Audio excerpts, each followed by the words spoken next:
Pourquoi t'inquiètes-tu? Depuis que tu as commencé à t'inquiéter, est-ce que quelque chose a changé dans ta vie? Est-ce que ta vie s'est améliorée juste un tout petit peu? Jésus dit dans Matthieu 12, verset 25, qui de vous, par ses inquiétudes, peut ajouter une coudée à la durée de sa vie? Si donc vous ne pouvez pas même la moindre chose, pourquoi vous inquiétez-vous du reste? Peut-être que tu t'inquiètes à cause de toutes les charges de responsabilité que tu as. Facture ici, frais de scolarité ici, soins des enfants par là, problèmes de santé. Tu es tellement accablé, tu fais tout ce que tu peux, mais rien ne change. Donc tu te mets à t'inquiéter. Bien que l'inquiétude semble être la solution dans ce temps de crise, sache que c'est la pire des choses que tu puisses faire. Pourquoi? Premièrement, lorsque tu es inquiet, tes pensées sont troubles. Tu n'arrives pas à bien réfléchir et tu fais plus d'erreurs dans tes prises de décision, ce qui aggrave encore la situation. Deuxièmement, par l'inquiétude et le stress, tu nuis gravement à ta santé. L'ulcère, les problèmes gastriques, les troubles cardiovasculaires, AVC, hypertension, troubles du cycle menstruel chez la femme, troubles d'érection chez l'homme, système immunitaire réduit et bien d'autres maladies sont causées par le stress et l'inquiétude. Plus tu t'inquiètes, plus ta santé s'affaiblit. Plus ta santé s'affaiblit, plus tu recherches de l'argent pour te soigner. Plus tu recherches de l'argent pour te soigner et que tu ne trouves pas cet argent, plus tu t'inquiètes. Et plus tu t'inquiètes, plus tu tombes malade. Juste parce que tu te donnes à l'inquiétude, tu te retrouves dans une boucle pernicieuse que j'appelle la boucle de la mort. Troisième raison pour laquelle l'inquiétude n'est pas une bonne chose, c'est que dans ma petite expérience, j'ai remarqué que les prières adressées à Dieu avec inquiétude ne sont presque jamais exaucées. De même, les prières adressées à Dieu motivées par la peur ne sont pas exaucées.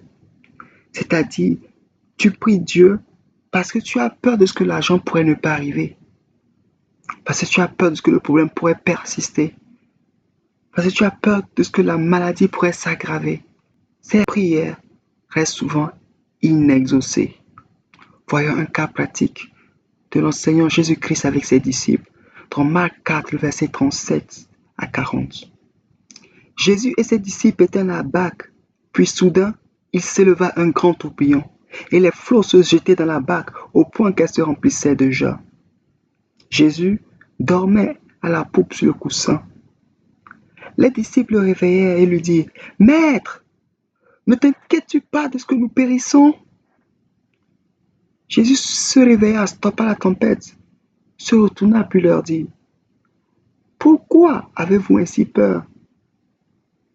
Comment n'avez-vous point de foi? » Il est vrai que les disciples avaient foi en Jésus, sinon ils n'auraient pas réveillé.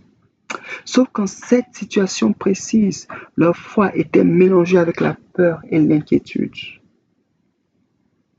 Lorsque Jésus s'est réveillé, il est vrai qu'il a calmé la tempête.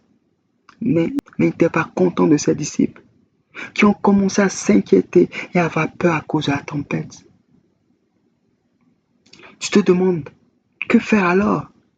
Eh bien, lorsque tu as un problème, va faire confiance devant Dieu ton Père, qui est capable de tout. Et demande-lui simplement, sans peur ni stress. Il va te donner simplement ce que tu veux.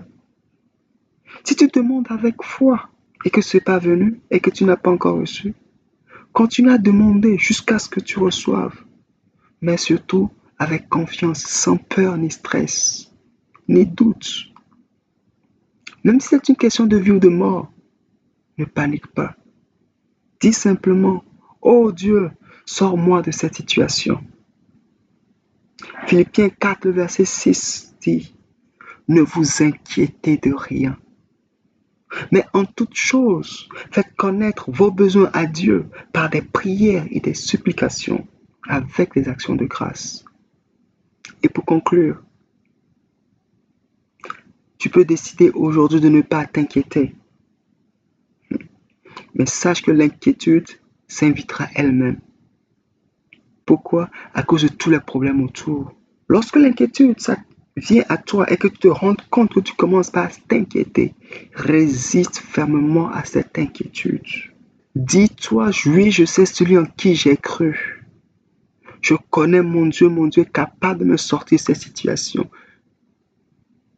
Dis-toi, oui, mon Dieu me sort victorieux de cette situation au nom de Jésus. Utilise les paroles de foi et résiste à cette inquiétude jusqu'à ce qu'elle parte. Ce n'est pas facile, c'est un combat. Et la victoire est notre partage. Au nom de Jésus. Amen, amen, amen. Que Dieu te bénisse.